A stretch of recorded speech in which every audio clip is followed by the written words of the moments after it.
for example. And then taking some of those best practices into your community. You might be seeing on the screen, some people have distributed steel containers in apartments for putting kitchen waste, because in plastic containers, people tend to use plastic bags for putting the wet waste.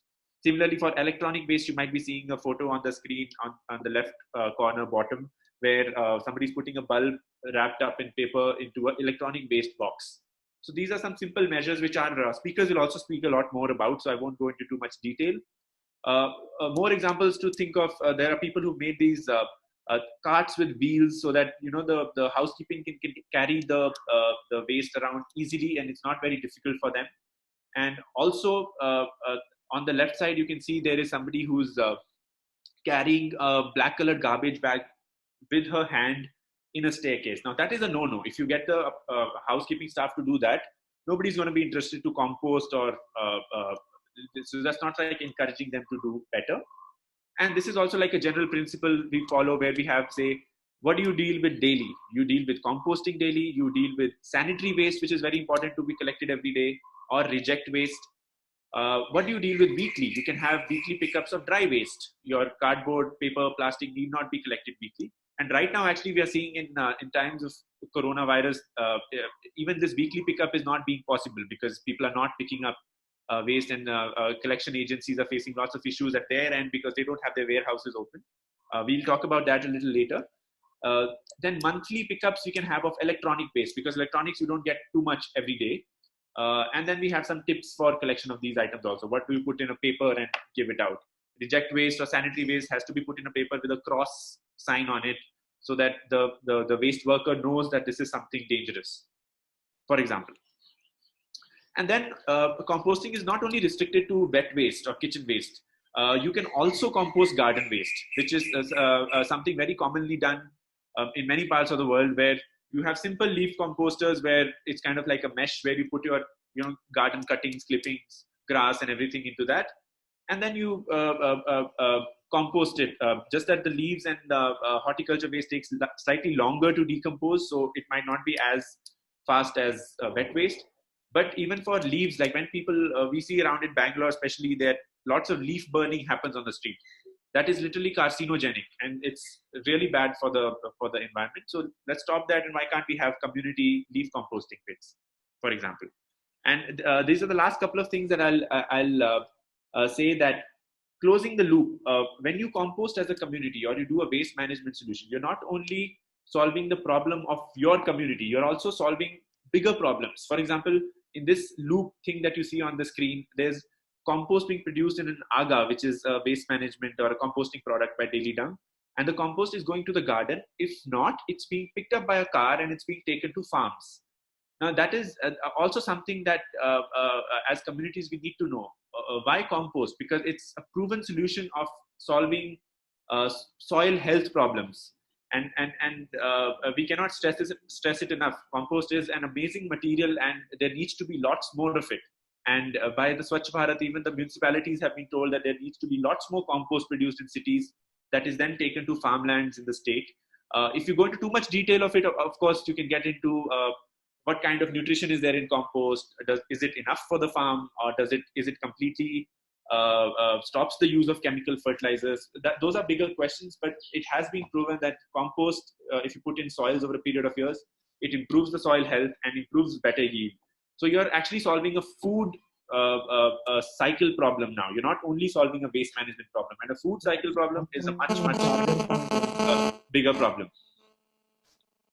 And then this is the last thing, where we have these two products. One is called AGA, which we've been making and selling for the last 6 years now in Delhi Dung, which has done really well in communities ranging from the size of 20 apartments to up to 400, or maximum we've done is up to 450 to 500 apartments.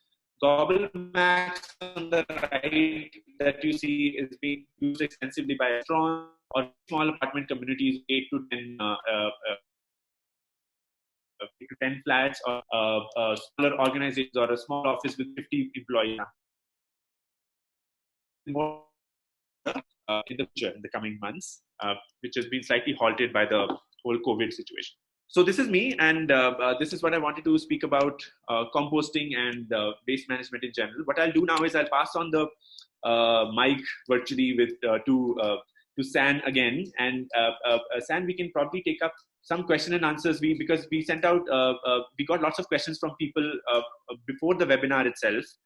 So we'll try answering some of those with our speakers. We'll also introduce them better now. And then we can move on to question and answers. And then I really encourage everybody to type in their questions into the chat window. No question is a bad question. I found this thing sitting in our thing. There are no stupid questions. So please ask more questions. You can just type in whatever comes to your head. And if we feel we are equipped enough to answer them, we will definitely try to. So over to you, San. Before I get started, Karnika, could you please introduce our speakers today? And I would request the speakers to wave so that everyone knows who's who.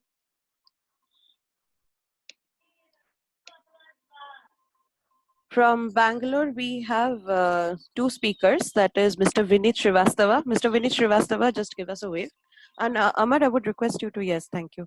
Mr. Vinit, please give us a wave. He is from Salarpuria Serenity in Bangalore. And then we have Meera from Nagarjuna Greenridge in Bangalore.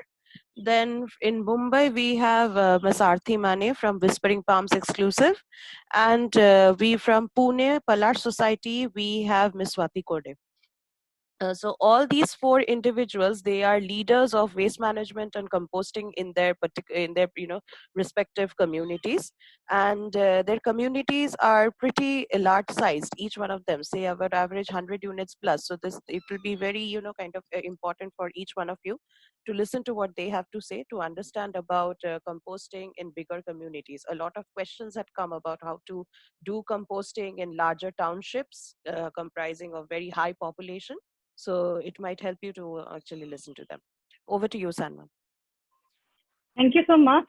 So what I would do now is that I'm going to ask each of our speakers some of the questions that have already come. And these questions will represent a lot of questions that participants yourselves will be having. Rest of participants can write your question down in the chat box. So between Karnika and Amarpreet, they will be consolidating it together, and we can see if we can also get those questions answered in this session itself. In case we cannot, if we go short of time, we will find the answers to those questions and send it as a follow-up email, right? So let me get started. And before I get started, I just want to let you know about my personal involvement with composting as well. So here is my little balcony garden, if you can see my screen. And it's a 50 square feet garden, and I'm growing here the usual, ferns and bougainvillea. But I also have the curry patta, papaya, bitter gourd, and all these other kitchen garden type of things as well. And what feeds them is my 2-pot compost. So what you see here, this is the water matkas that they sell on the roadside. So these are the matkas where they could not put the tap, it was some faulty. So they couldn't put the tap, and so they were literally throwing it away. So I just bought it from them, and this works for my, 5-member family's wet waste. And yes, there are issues of smell and all that stuff. Even sometimes my own family members say, what's going on? Do we have to continue this? And then what I do is that I take them to our Ras Ki Rani bloom, and that smell more than makes up for the little smell that now and then happens with the compost when water is more or whatever. So this is my Ras Ki Rani bloom of yesterday evening, almost near Purnami. And yes, I mean there is such joy in converting your waste to something that nourishes such beauty and greenery in your home. So that's about my context in this. And I credit Arthi Mane here because her balcony was the first time I saw that composting is so damn easy. You just need 2, vessels to store your kitchen waste. To compost your kitchen waste. So my first question today is that, do you think that on-premise composting by gated communities or residential communities is more relevant in COVID times? So I would request Meera, if you would like to take this question, that do you think it is more relevant? If so, why? Yeah. Can everyone hear me? Yes. Yeah. So first thing is, whatever waste is generated, should not be transported out. It is better if it stays within the community, I mean within the premises, so as to avoid, if at all any infection causing things are there, it doesn't get transmitted. So it is easy to detect any problem, if at all, and to deal with it. So it is very much relevant in COVID times, certainly, and in other times, it deals with the problem of carbon footprint. So transportation of what can be done in situ without spending extra energy on it. There's no need to do that. So in situ works well in COVID times, non-COVID times, both equally. Thanks, Meera. So in this regard, I'd like to bring up one learning we had in our last webinar last Saturday, was that, segregation at source, segregation inside the house becomes a lot more important during COVID times because people must segregate biomedical waste, right? So the used mask or cotton or tissue that is being used by someone who's having flu symptoms, right? It is most important that it is segregated separately, of course, apart from our kitchen waste and recyclable waste. A lot of communities I know are kind of doing two things. One is the kitchen waste, one is everything else, right? But in the COVID times, it's absolutely mandatory that the biomedical waste is segregated out. So a lot of communities are taking this as an opportunity to implement their waste segregation more strictly into the 3 bins and 1 bag format that works the best. So my next question is that what are the rules, or is there any mandate around gated communities doing their waste segregation or composting? So I'd pose this to Aarti. Would you like to enlighten us on this? Yes. Hello, everyone. Now, see, managing your waste is something which is very good if it comes from within you. It's not just about throwing your waste out, but being interested in knowing where is it going. It's very easy to chuck your waste out. So there are many people I asked, like I've seen in the chats, there are lots of questions about how do you handle medicines. So I asked somebody in our area who is QC of medicine in a government municipality hospital. And she said it goes in the BMC truck. So I said, from there, where does it go? That question she didn't have an answer for. So if each of us thinks when we are throwing, where is it going? Then we will realize we will be throwing much less and we will be conscious about how we are throwing. Coming to the rules, the Solid Waste Management Act has been in force in India for a very long time, and it was the responsibility of the municipalities to enforce it, which they didn't. I know way back in 2009-10, I had started composting at home with the Kamba in Bangalore. I am originally from Bangalore, and I started composting with the Kamba. And I tried to get my apartment to start doing it on a bigger scale. And the first question was, we do not need to do it. PBMP is taking our waste, so why should we do it? Now that is a tough question to crack, because yes, it's not being done. And if you don't feel for it, then it's very difficult to convince anybody to do it. Anyway, subsequently, I am now in Mumbai and I've been composting on my balcony all these years. And people come and see. Sangeeta is one of the few who has implemented it, but many people come and see, oh, so nice, can you give me compost for my plants? But getting to do it themselves, I think I can count on my fingers how many are actually doing it. So unless it became mandatory by the government, this is something which I don't think would have voluntarily been taken up by too many societies. And in Maharashtra, October 2017 is when the Maharashtra new waste management rules came into place. And it became mandatory for buildings generating more than 100 kilos of waste to do it within their premises. So there was a big scramble and everybody was looking for machines and different composting solutions, which is how composting has started becoming popular in Mumbai. Because many of the buildings were not doing it, as time went by, the municipality has sort of relaxed it and said that if you do not have space, because as you know, space is very valuable in a city like ours, and there are many old buildings that do not have space. So it's not officially put on paper, but if you are doing segregation and if you are sending your wet waste to a site where it's either being made into biogas or compost, then that also is acceptable.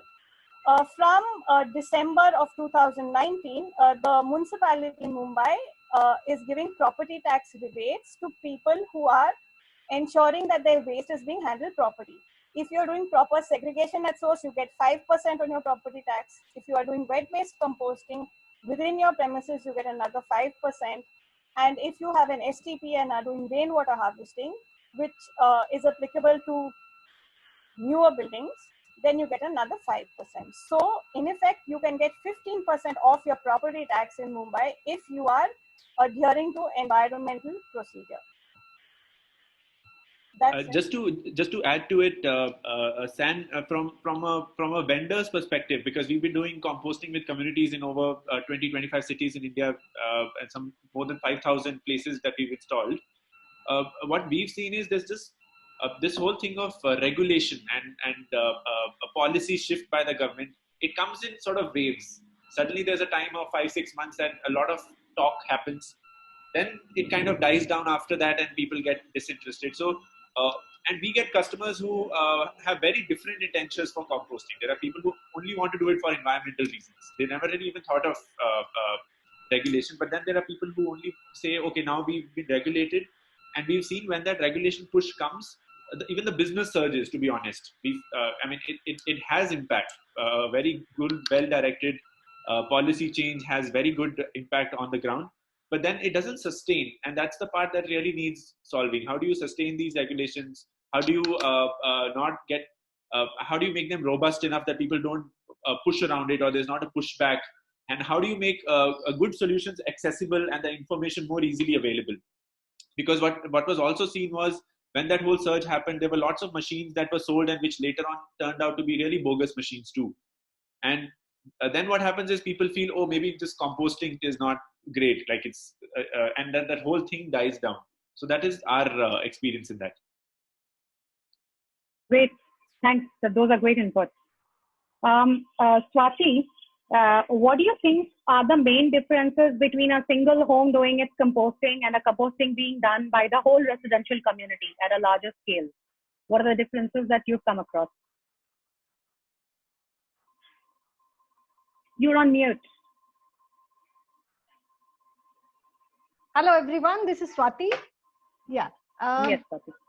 The difference between the community, the small composting and the community composter is, as it's obvious that it's the personal composter is a personal choice, and generally it is taken up by people who are really initiated.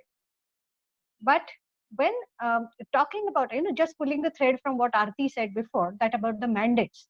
So we are in Pune, the Pimpri-Chinchwad Mahanagar Palika or Municipal Corporation.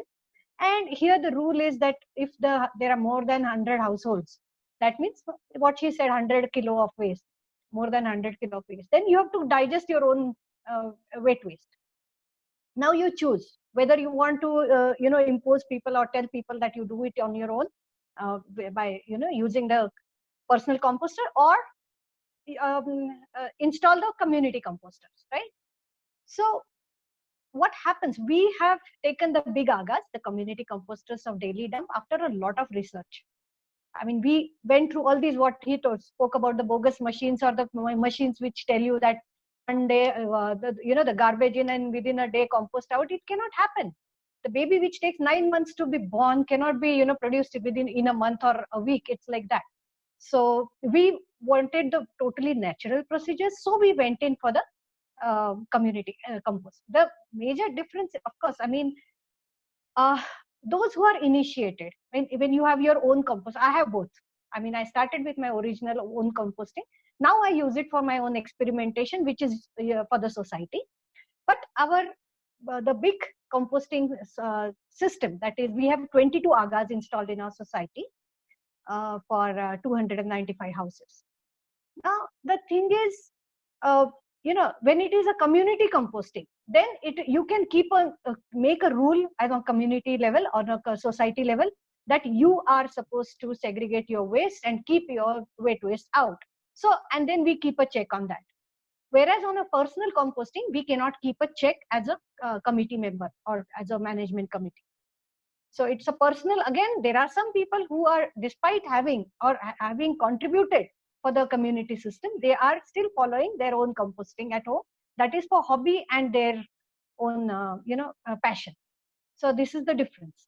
And then yes, it is for a majority of people who are not really initiated, who don't think that your garbage is really a resource. They think that garbage is, once it is, dropped from your hand, they just, they don't want to even think about it. So for such people, keeping it out and then community composting is easy. And then we can acquire the materials required, the raw materials, the culture, everything in bulk, and it can be done on a society level. So that is the major difference. Thanks, Swati. Yeah, I think the biggest difference is to get the buy-in from everyone and actually sustain the whole, initiative. Starting is easy, I guess. Sustaining it year on year, that's the challenge. So on that point, I come to my next question. This is to you, Vinny. There are two things that are happening related to solid waste management today. Is that first of all, everybody's at home. People are working from home. Students are learning from home. So number one, waste being created is more. People are eating less outside, and more cooking happening, more kitchen waste happening. On one side, that is the situation. Second side, the typical objection that people have for the residential community doing composting is that foul smell and pests, right? Now you have, again, everybody's at home, right? So people would start noticing these things a little more because they don't have an office environment or school environment to distract themselves. So Vinny, what is your, experience? How do you think these can be countered? Yeah, sure. Thank you, Sam. So I just give a bit of background about where I am coming from, right? So we are Salarpuria Serenity. This is HSR layout, South Bangalore. It's a 200 apartment community built in 4 towers of 14 stories each, right? So it's like 50 apartments per tower, and the whole area is about 2.5 acres or something like that. So it's like we are relatively constrained on the space as well, right? Now, so my touch with composting was also at a personal level. I had this khamba in around the same time frame as one of the speakers mentioned. 2010, I think, I got my first khamba and I used to compost at home, right? And the reaction is exactly what one of the speakers said, that, oh, very nice, you're doing this. People would come and take the compost. But I realized that it was hard to get people to compost themselves. Although I did have one successful friend of mine who took it, and in fact he took my khamba. After that, I've not followed up. I hope they're still using it, right? Once we got into this composting thing. Now, we as a society, we started with dry waste segregation way back in 2013, right? So that was a time when ITC was getting into it, and so we started sort of dry, and then around 2015, I think we went to a composting solution that was largely driven because there was this wave of regulation from BBMP, right? But in our society, there has been a motivation to do composting. So we tried a machine for a while that didn't work, and after that we have been. I had always been sort of pushing Aga because I'd been using the khamba. But starting 2015, I think we have been going with khamba, and we have progressively increased our coverage, right? So we've gone from 2 khambas to 6, then to 12 to 18. To very recently 22, right? So right now we have 22 Agas installed in our complex, and with this we are hoping to cover 100% of our waste. Right now, actually, this number of 22 Agas seems a bit high, in a way. So we have been also a little bit puzzled, but our guys, maybe because of the factors you mentioned, we are probably generating more waste than what anybody had thought. Now, coming to the exact question that you asked, right? The problem of the perception or the issues around it. Number one, the foul smell, and number two, let's say any rodents or maggots and so on and so forth, right? So we, of course, have had our share. We have also had our set of mistakes, let's say, or lessons, either way, whichever way you look at it, right? So when I think about it, there are really three parts to this whole thing, right? That number one, as Amar pointed out, first part is the segregation, right? But the segregation has to get very, very robust, because any problem in segregation is just going to percolate down, right? And particularly, what happens is that the dry waste, right? Now, dry waste, as you find out, is really not all that dry when you're collecting from 200 houses, right? Somebody would have made a mistake. Somebody would have been careless. They would have put a half-used milk packet into the dry waste, and so on, right? So that is one source of this pests and rodents, right? The dry waste. Because the reason I say dry waste is because the kitchen waste very quickly for us ends up in the aga, right? So it doesn't really get stored anywhere. Every morning it's collected from the households. The housekeeping staff has been trained to go and put it in the agas, and they maintain a cycle, as you know, they fill up one aga, then go to the other set of agas, and so on and so forth, right? So the real issue is segregation of the dry waste, and to fix that, we are regularly, I mean, last 5 years, we have been running campaigns on a regular basis, right? Either through WhatsApp or kids going house and house to house. So it's a regular effort, right? Now, next thing is during the composting itself, right? So during the composting, so fundamentally, like Amar pointed out, right, this is an organic process. It's also, basically totally natural. Basically, decomposition happening in presence of oxygen or air, right? So it's important to manage in this process the moisture, right? And what I've realized is that, over the years, that this problem of smell coming during the processing of the composting is really more in the rainy seasons, and which is also why, which is also a factor why we need so many more composters, right? So what we are seeing is that if we can manage the moisture in there, then the smell problems go away, right? So for that purpose, keep it in an airy place, keep it in a sunlit place, right? So that helps. The second thing that happens while processing is rodents, right? So we have had cases when rodents have gone, they have basically torn into the aga from underneath, and they've gone inside, created a mayhem, right? So there we basically, learned from Daily Dump that they had a reinforcement solution for the bottom of the aga, and I believe the new agas now come built with that. So I think that problem has also been sorted out, right? Yeah. Now, the third aspect of this is what happens post-composting, right? So composting itself, if you're managing moisture well, there will be no issue. I'm pretty sure about that, having seen this all these years, right? So, you have to train your housekeeping staff. If they're doing the job properly, which means maintaining coco peat, the microbes and so on, maintaining moisture, there will be no issue, right? The third thing is what happens post-composting, right? So as you know, when this comes out after, say, 15 days of rest, it's still quite wet, right? So there we had some challenges because, number one, there are maggots, right? Which are actually totally, benign, in fact, helpful, right, in many ways. But then from a perception point of view, they are not great. So one of the things that we have learned over time is that it's better to keep, as much as possible, drying becomes an issue because space is limited. However, if we keep the compost that has come out in a place which is close to soil, right, rather than being on concrete, that really helps. Because in fact, this was a recommendation from Daily Dump. So what we found is that initially we used to store this compost inside our car parking, and that was a mayhem because these maggots would go and enter some people's car and they would really, blow up the whole thing. So over time we learned that if we can use compost as much as possible, whatever we have to store it in the garden someplace where the maggots can just take care of themselves, settle down themselves, right? So that is what we are doing. We are also working closely with Daily Dump so that we basically time our, harvesting in a way that they can collect. So we have, over the years, we have figured out the cycle that we, order, the raw materials for it, the microbes and coco peat. When they come to collect, we also do a harvesting. When they come to deliver, we do a harvesting so that they collect our coco peat, they collect our compost and do that. So over time, I think we have figured out this cycle quite well. Just one last comment, right, about your question about, individual composting versus community composting. So what my experience has been, individual composting was all self-driven. It was all about the compost. So I used to really take the pleasure of, the feeling, the smell and all of that, right?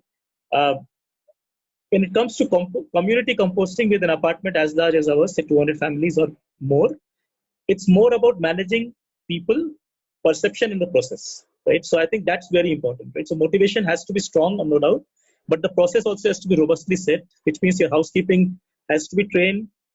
People have to be educated once in a while, right? There will be objections raised, but you have to sustain that momentum. Right? And of course, final thing is the cost. So people raise questions, but really, when you look at it, right, in a bigger picture, I think what we are spending per family is really not all that much for the benefits that it brings. And I think, based on my experience, at least most people appreciate that. Thank you, sir. Great. I hope that answered your questions. Yes, absolutely. Thanks, Vineet. We would like to spend the next 10 minutes on two main questions, and Amarpreet, you have to take this. Of course, our other speakers can contribute in. First question is that for an apartment complex which has not yet started with composting, what would be the best way for them to get started? I see a lot of questions are related to that. The second question will be apartment complexes that started, gated community or apartment complex, who have started, but for any reason they abandoned in between, right? They may have invested in infrastructure and all, and they have abandoned in between. How can they restart?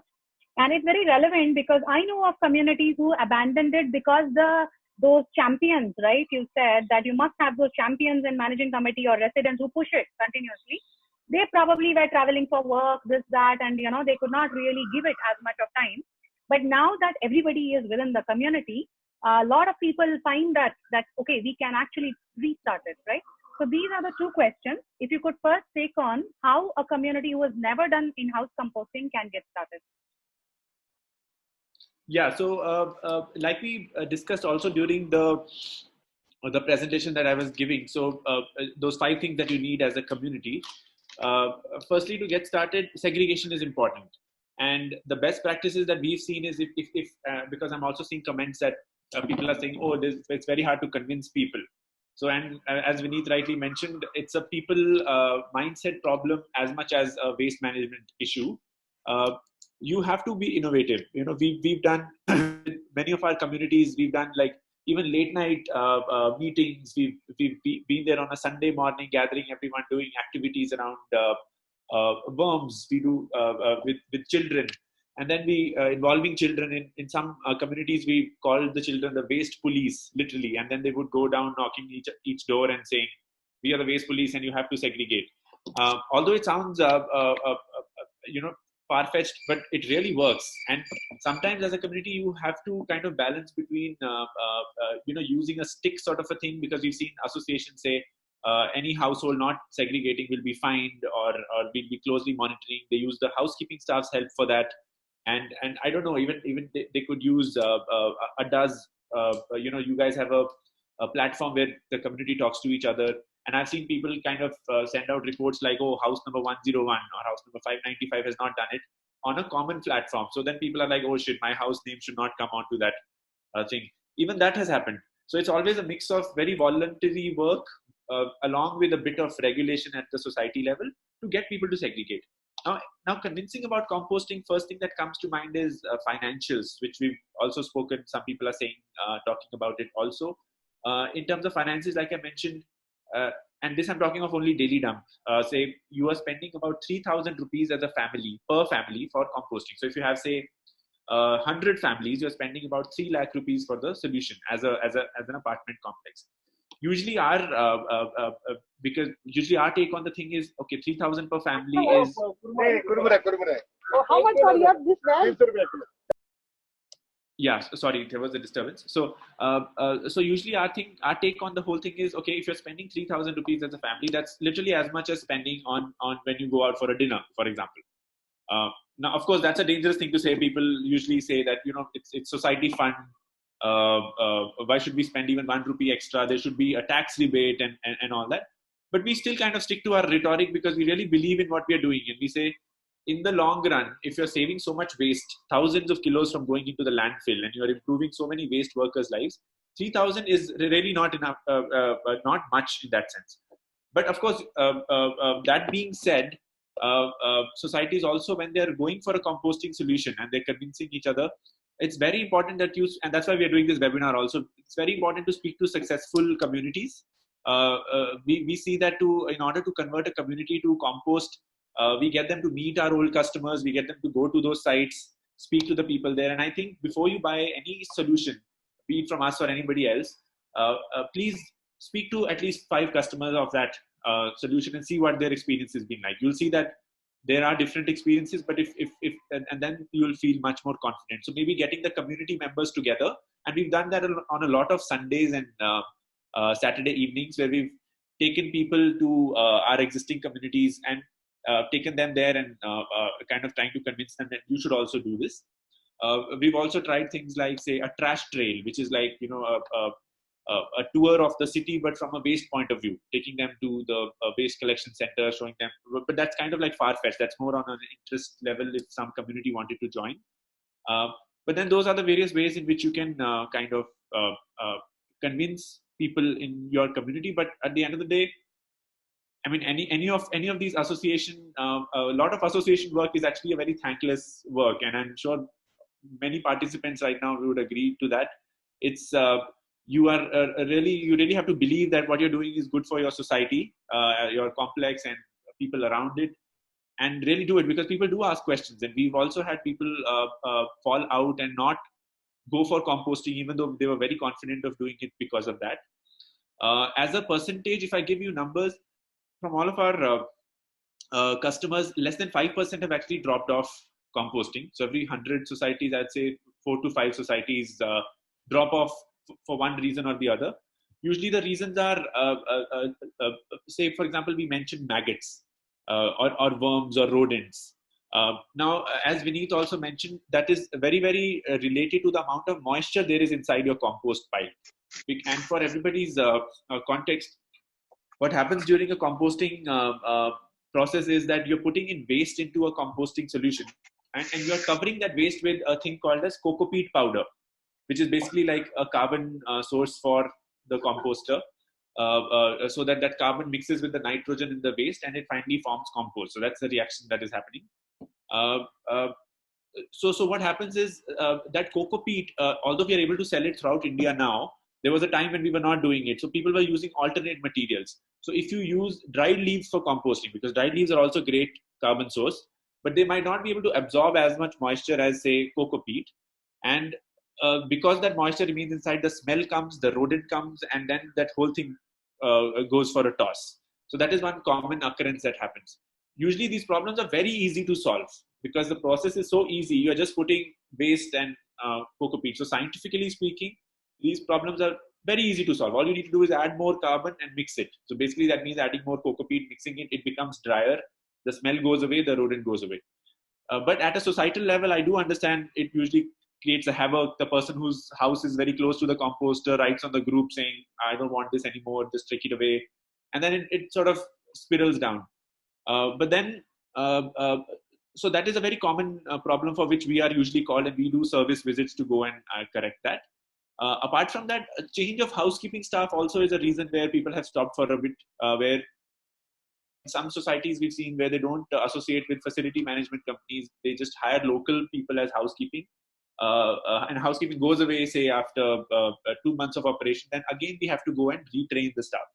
So that also we've seen, but then in that case we do have reinstallation and training services that we offer, where people can call us, and even in other cities in India, and we go and train them. That's the second reason why people stop composting.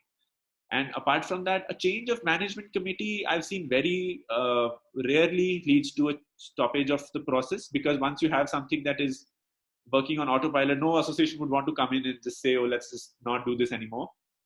It's usually the process smell that comes out sometimes because there's too much moisture inside, or a change of housekeeping that leads to it.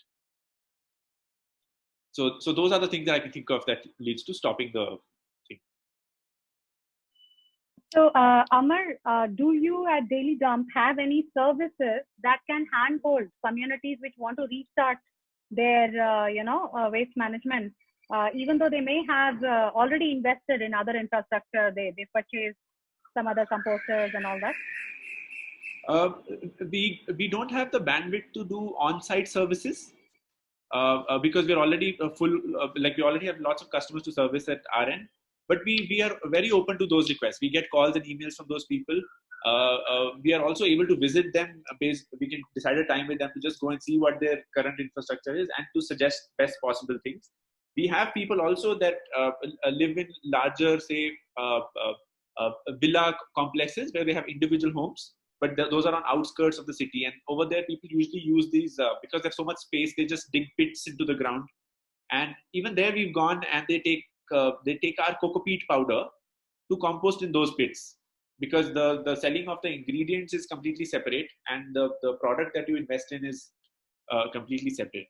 And it's good actually that I mentioned it, because the reason this coco peat thing is, so coco peat, I hope everyone knows what that is, but it's basically, the fiber of the coconut that falls down in coconut farms. It's basically powdered later on, and then it's considered a very good material to absorb moisture and help in composting of food waste. In fact, it was not many years ago that coco peat was considered waste itself. It was being burnt in coconut farms, but when this whole composting thing started, it started getting much more use, apart from only gardening. It's also used a lot in gardening. But sometimes people, I saw one comment where somebody said that we can also use compost, because compost itself has a lot of carbon. You instead of using coco peat, you can later on start using your own compost as an additive. It's absolutely true. You can use compost as an additive. Also, your cost of using the system will come down a lot, but it could create problems of smell and rodents. There is a possibility, and so usually we suggest our communities to mix it up a little bit, like take 50% coco peat and 50% of compost, if in case you want to reduce up your cost and you want to consume your compost with the process as well. Yeah. So yeah. Great. Thanks, Amar. So we are nearing closure. I have one question for all the speakers. You are, those of you who have implemented community composting, it's been your labor of love. You get nothing out of it. So what we want to know is that, what do you recall that one rewarding moment or the happiest moment, that glad I took all these effort and the brickbats from the residents and got it done, So if we could hear from each of you, that would also, probably strengthen the resolve that, the 130 odd participants here, that we want to get it done, and, give us the inspiration to fight the battle, because it would be sort of a battle to get it done. We'd really like to know. I'll go in alphabetical order. So starting with you, Aarti. Sorry to interrupt, Sam, but what I'll also do is I have pictures from all these communities that people are from. Achha. So I'll project that also side by side, just to show people when they're speaking as well. Great, audio visual, sure. Yes, Aarti. Yeah, speaking from the point of view of our building, when people go to the local municipality, we are in R South Ward, and when they have an issue with their waste, it's very heartwarming that the assistant engineer and the assistant municipal commissioner cites the example of our society. And we've had innumerable people coming and visit. We in fact had a whole field trip. Children go for field trips to museums and places like that. But in January, we had a whole class come to our building to see our waste management setup. So I think these are the small things which make you feel that what you've done has sort of made a difference, because I do think that it's the children whom we need to get at. It's very difficult to change the behavioral patterns of the adults, and if the children who are like in grade 3, 4, 5, those are the ones who I think can bring about big change in the years to come. Super. All right, so going over to Meera. Yeah, so the biggest achievement, a tangible award we got was in 2018. We won the Times of India's Maiden Green Ganesha Award, because for that we were evaluated not only for eco-friendly decorations but for our overall eco-friendly practices we have adopted. So this large scale agas which were installed, they saw the examiners, when they came, they saw it made a indelible mark on their minds, because the best thing I would like to tell you about Agas is it beautifully blends with the your landscape. We have a very coming. Secondly, we also won the Lal Bagh's prestigious Best Ornamental Garden Award in 2018. So we have a very huge landscape garden where the compost gets used up very smoothly. We don't really have much left over. So that also solves, that is also a big reward. And secondly, the Agas, they beautifully blend in your landscape garden. So you don't really need you don't really have to look for a space where you can hide it. You can keep it out and open. It evokes curiosity among visitors. Then it is a wonderful experience in explaining them all the process and everything. And the feeling on their face, the happiness they get, it's quite rewarding. So this has been our experience, where you have tangible benefits and intangible benefits as well. Yeah. Thanks, Meera, for sharing that. Award reminds me. We at Adda have a Rise High Award for apartment complexes, and one of the sections is waste management. So, in fact, the Spring Palms was the winner in the last year's Rise High Award for waste management. So, yeah, there is that trophy also. Great. So, Swati? Hello. Yeah, we are from Palash. And for 2 consecutive years, we have won the award of Santulit Paryavaran Society by the PCMC, that is Pimpri Chinchwad Municipal Corporation. And the best part of the award was that we got 25% rebate in our property tax. So that amounted to more than 3,000 rupees per household or whoever had contributed. So I, happily I threw my hands in there. I said, I've got my money, I've given you the money back that you invested for Agas. So of course, it was the outcome of many other things that we do, not only the composting part, that of course had maximum points, but the solar, we harness the solar energy, the wind energy, then we are doing the STP properly, then, there are a lot of other things. We are nurturing birds in our society, and water management, we are saving a lot of, we have, fixed those water savers in all water taps, and we are saving a lot of water, more than 50% water we are saving in our society, thanks to the efforts of many other people in the society. So because of all this, we got this reward, and then that boosted us. Of course, basically, I feel that, the major booster is your the belief in your own character and your what you aim at. Like, I feel that your character is what you do when no one is looking at you. So when no one is looking at you, how you throw your own garbage makes your character. Small little things. Yeah. And so it has escalated to a very, one thing led to the other. We had to deal with people. And my small pleasures, you asked me that when is that moment? It comes every time we achieve something, on day-to-day basis. Like there was a hard cooking crack, and then the people are saying, why are we doing this? Why is it necessary to do this? So there is a government mandate. Fine, but why? Then finally we had to answer, ghar mein toilet kyun banaya? That is also waste, and you are earning nothing out of your toilet's waste. Then why?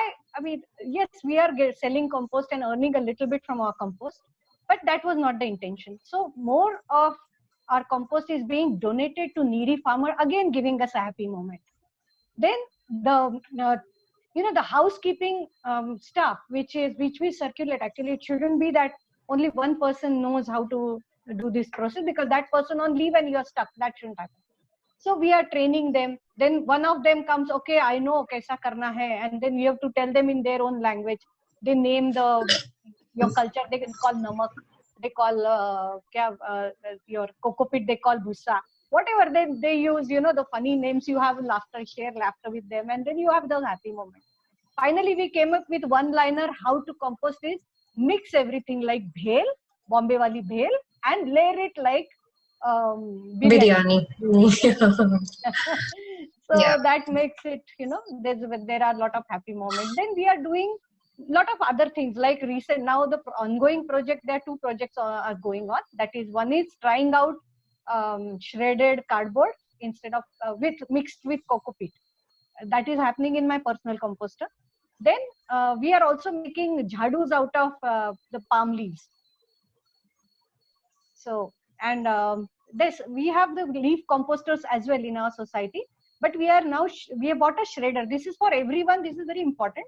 Please note that if you can invest, initially we didn't buy shredder because we didn't want to do anything with electricity. We didn't want to use electricity at all. But with so much, increased garbage, now we have come down to we have bought a very beautiful shredder. If you want the contact, I can give you. It's a noiseless and very efficient shredder. And because of the shredding, our composting has become even better. Like we are shredding the wet waste, along with we put in dry leaves as well as the old compost and coco peat, whatever is available, but in the proper proportion and measured proportion. So that's what we are doing and winning. And yes, a most important thing is be visible in the media. That is the most important thing. In fact, we would have won this award the third time. The first year we lost it because we didn't have the proper media propaganda. So in the local, like we have something called Pune Pulse or Lokmat, the local dailies. You have to make yourself seen and known. There are many advantages. Because of this, a lot of people from KG to PG, from various institutes, people come to us, and then we also give training, like Karthi said. So about composting, we have been invited, and this is the the advantage of media, that you do the right propaganda for a good thing. So absolutely, I think that's part of this change management, because when you start this change, there are people who are naturally green. They get it. They will do it. Yes. They don't need Yes. any recognition, no media, no award, right? Yes, But that's yes. just your early adopters. So once Yes. you've got the early adopters in, to motivate the others, you do need to bring in that recognition, the outside credibility to what's happening. And Yes. only then everyone kind of gets the buy-in. So I think, yes, getting your story highlighted is very important. And towards that, we as Adda can also help, because we run this blog on Rise High stories. Please send your story to us. We'll make sure that, there is enough limelight coming to it, which can give the motivation to others. And then there are other media who would love to, and even the small ideas can be shared, Sam.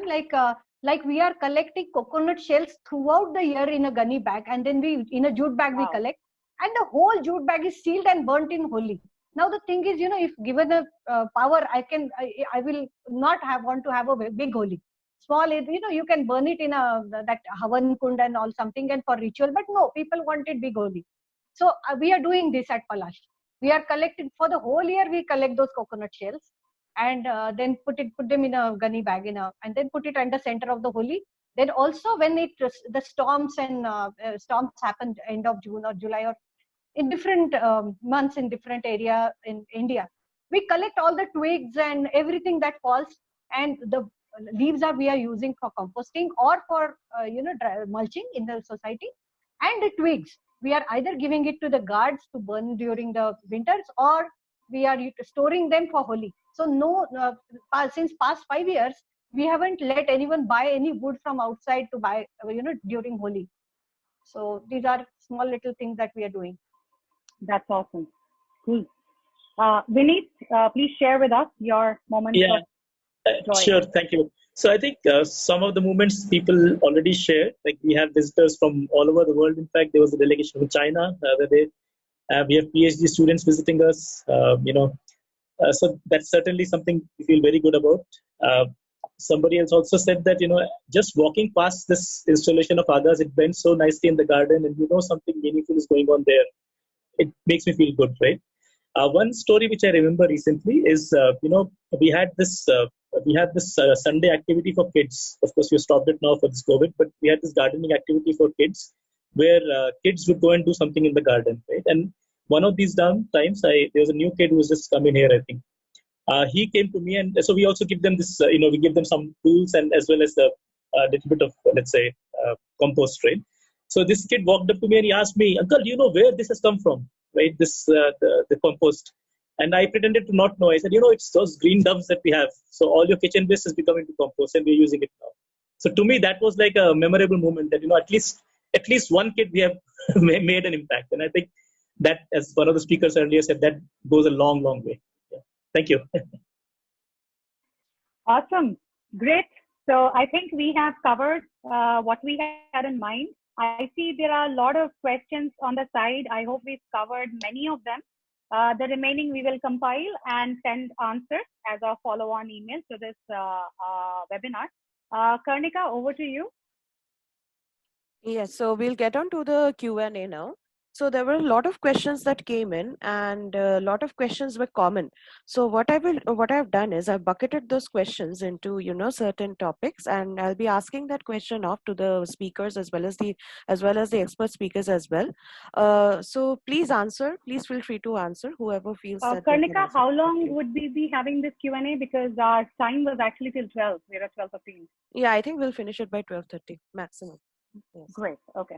Go ahead. Okay, so the first question that we have, the very common question is, what are the investments that should be thought about before community composting is started? What is the ROI and how to implement the rules and regulations? Amarpreet, would you like to answer that? Yeah, sure. So, so regarding the investments part, also the other speakers can add to it if in case if they feel I miss out. One is your capital investment for a composting product. We've been talking about agas, but if you feel your society is much more than say 1,000 flats, then you might want to look at some other solutions. But you need to understand that there's a capital cost to it, and then maybe you can see what it's coming up to per family or something like that. Second thing you have to be prepared for is composting. Although it's a natural process, there's no electricity being used here. It's just literally what's happening beneath the ground in nature. You're trying to do it in a product. So sort of carbon and microbes when you're composting the process. For the full process, people can obviously go to our website and we can send more information later. Amar, if I may interrupt, for the investment, can you give a range, a ballpark range of what can be expected as the investment? Yeah, so initial investment is 3,000 rupees per family. So and you can just simply multiply that number by the number of families you have. It will always be in and around that number. So 100 families. Okay, someone had asked that 3,000 recurring. This is one time, isn't it? This is one time. Yeah, this is a capital investment. A recurring cost is about say 100 rupees max per family when you do it, when you get your material locally. If you're able to procure coco peat and microbes locally, like we do it in Bangalore, but we also sell it in other cities. But if we are transporting it there, some amount of it increases, so it becomes about say 200 rupees per family per month. But then lots of our customers, because we have customers literally almost all different states, so they found their own local sources for coco peat, or somebody who was already selling it there in a gardening store, and we kind of help them do that. We do research on that and we tell them, okay, why don't you reach out to these 3 people and see. Miss Swati can also, these guys in Pune have done wonderful work in procuring coco peat there locally, and it kind of runs on autopilot, so you don't really need anything from Daily Dump anymore. So that is the second investment. That is a per month recurring sort of a cost, which is not much. And then when you talk about people as cost, so you already have housekeeping staff that comes in to do cleaning services or just managing the place around. We've seen that staff itself can be given this task of composting, because anyway they're collecting waste from each house, they're bringing it down and they're putting it in a common area. What they do now is they bring it to the composters and they put it there. So from my experience, very rarely have I seen a need to hire more people to do this. That is only rare cases where the housekeeping was already low in number and then they needed somebody else to come in for 2-3 hours and do the composting process. So there is that small cost as well. So that's the thing in terms of cost. What was the other question? Or Karnika? The other question was, what would be the ROI from the investment made on community composting? So in terms of ROI, if you literally look at the term return on investment in terms of financials, there is no ROI financially. Like, it's not like a solar solution where you give back to the grid, you produce electricity for 8 years, and then you actually start making money. And over in solar installations, they usually say that after 9 years you kind of break even and you've gotten all ROI. Composting is not like that. It's a solution for a big problem that our society is facing: waste and bad soils. So you can't look at it like a financial ROI, but there is obviously an environmental ROI where you're living in a cleaner surrounding. You're not giving your waste out into the landfill. You're saving in terms of carbon. You're becoming a greener community. You're setting examples for your future generations. But actually, I would beg to differ here, because there are some tangible ROIs by going with this method. So no, definitely. if you can allow, yeah, okay, fine, go ahead. Yeah,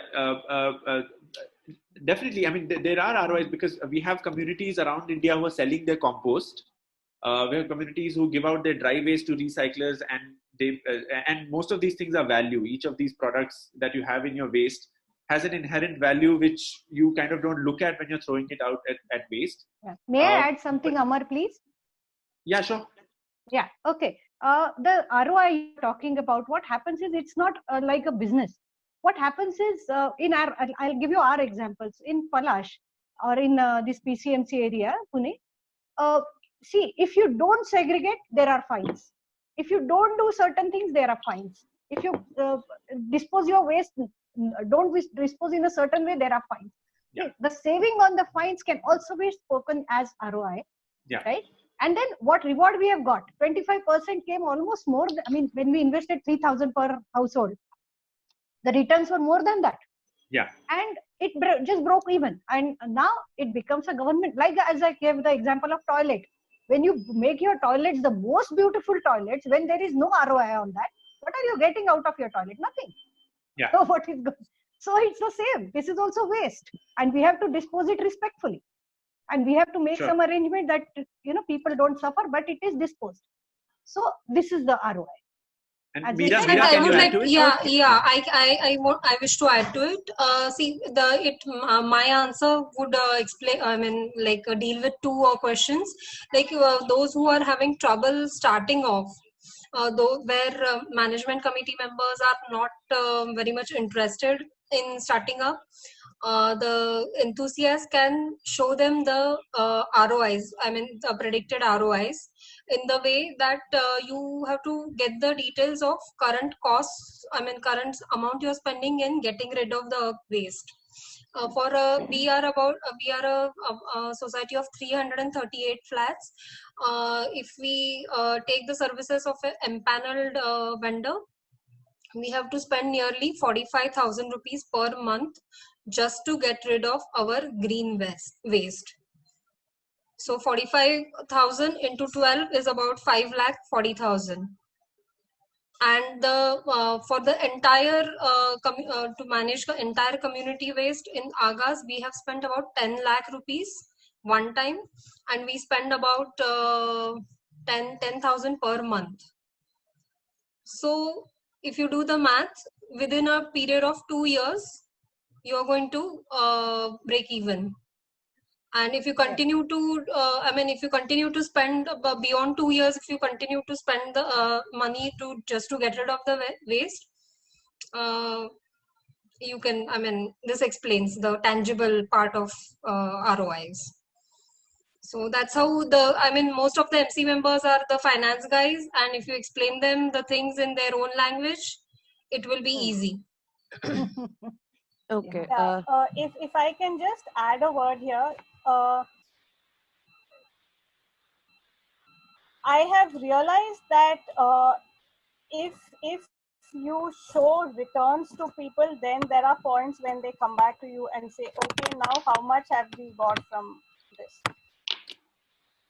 This whole thing of, yes, showing capital investment and showing how much you would spend is applicable when now it is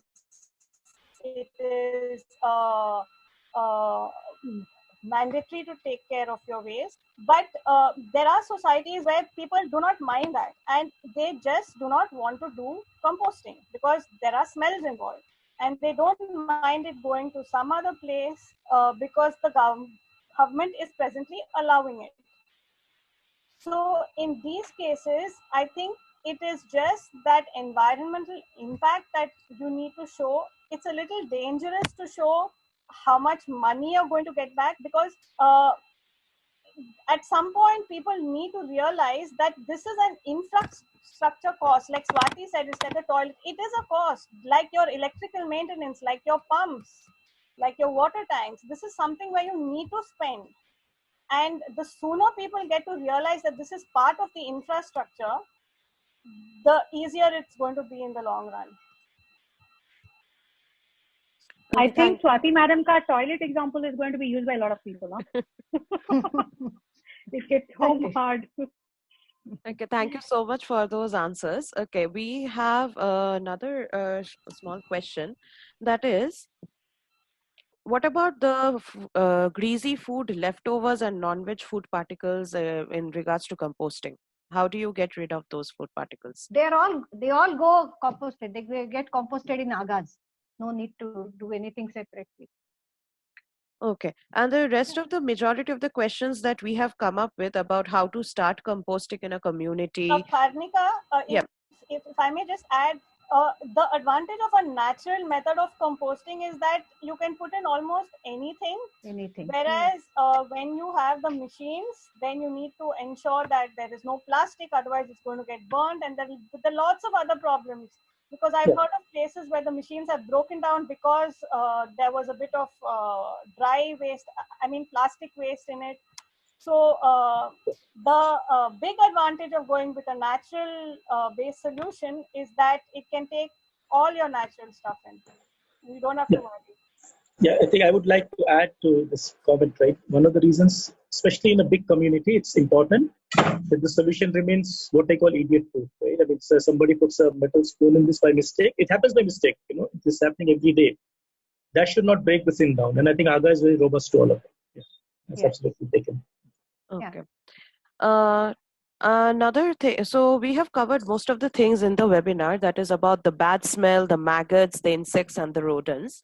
We have also covered questions that have come regarding individual composting, community composting, as well as segregating waste properly. One question that we perhaps did not address was, if a community wants to do entirely leaf composting, how should they go about it? So perhaps Amarpreet and the rest of the speakers, you can pitch in with your answer, with your experiences. Yeah, Meera, you want to take this because you've done leaf composting? Okay, I can't see. Sorry, I hope I don't come across as a very pushy one. So it's just that we have very rich experience. So we have bought these leaf composters from Daily Dump. Again, I would say, I like to highlight that just like agas, they are designed in such a unique way that they blend beautifully in the landscape. You don't really need a place to hide. You can keep it out and open.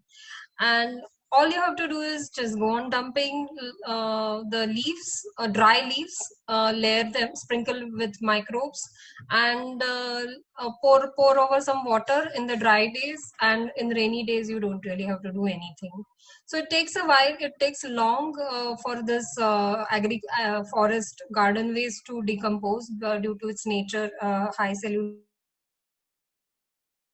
nature. But it works. And from my other experience, I have one more solution to suggest, that I grew up in Pune, and Pune has this social venture called Samuchit Envirotech. They have this charring kiln, which is a simple iron box, and we have that as well. I had it transported all the way from Pune to Bangalore. So the less than 15% moisture content, that type of garden waste can be burnt in it within a span of 15 minutes, and all that is left behind is pure char. So it is a thermal decomposition, whereas composting is the biological decomposition. So people can check out, I have written it in the chat box, where interested people can check it out. There are very elaborate videos about that charring kiln. So you can make use of that as well for the garden waste. So these are mainly the solutions for leaf litter we get in our gardens. So yeah, Amarpreet Okay, I Yeah. will. can add more to it. Amarpreet, do you have anything to add to this one? Yeah, so in terms of leaf composting, like Meera mentioned, you don't really need coco peat in that because they already have so much carbon. All you need is some amount of microbes, which is a bacterial culture to fasten the process. And you put your leaves in basically like an open mesh structure and put the microbes, and you occasionally water it. And rainy season it works wonders for leaf composting, and it comes in different sizes. But of course, if you have too much leaves in your premises and you don't have that much space, then you might have to look for other initiatives in the city where they are doing leaf composting on a larger scale, and you can send your waste maybe there. Okay, we'll move on to the It next. always it always helps to shred the leaves if you have a shredder. Like in our building, we've got a Yeah. shredder. So if you shred the leaves, the volume dramatically drops. I mean, it becomes less than half. Yeah. And then you just compost it the way that you normally do. Leaf alone will take more time. But I saw a question about how to compost coconut tree leaves. So it's the same way. You just need to shred it, and then once it has a bit of moisture, if you don't have microbes, you can use cow dung slurry, and it will work fine. Okay, so it's 12:30 now, so lunchtime. We will close the webinar here for today, and all the questions, we have collated the questions. We will be taking in the answers as well when we will collate the answers, and we will send you a takeaway mail as well. So in case you feel that you have missed out something and you did not get the answer that you were looking for, please do keep a watch on your mail. You will get all the answers to your questions. Okay. I would like to thank all the speakers. Thank you for joining us today. It's a Saturday morning, and I understand that it's a kind of an ask to come on a Saturday morning and to help community leaders to really look forward to better ways of waste management. And Amarpreet, thank you so much for organizing this and getting this all come up together. No problem. And I wish each of the speakers all the very best. And Thank you. please do And visit thank you. adda.io if you have any kind of requirement about mobilizing your community for waste management. We can help you with the communication. We can help you with the knowledgeable takeaways of how to do it. And Daily Dump is there to help you with the infrastructure of setting it up. So we'll close the webinar here. And please do keep a watch on your inbox for the takeaways. Thank you very much. Thank you everyone. Thank you. Thanks, Aarti. Thanks, Swati. Thanks, Mia, Vinny. Thank you, Amarpreet, and Thank you Adda, for and arranging all this. the participants. Thanks, everyone who has participated. We'd look forward to hear from you about your success stories. Thank you. Yes, thanks. Thank you so much. Bye bye. Bye.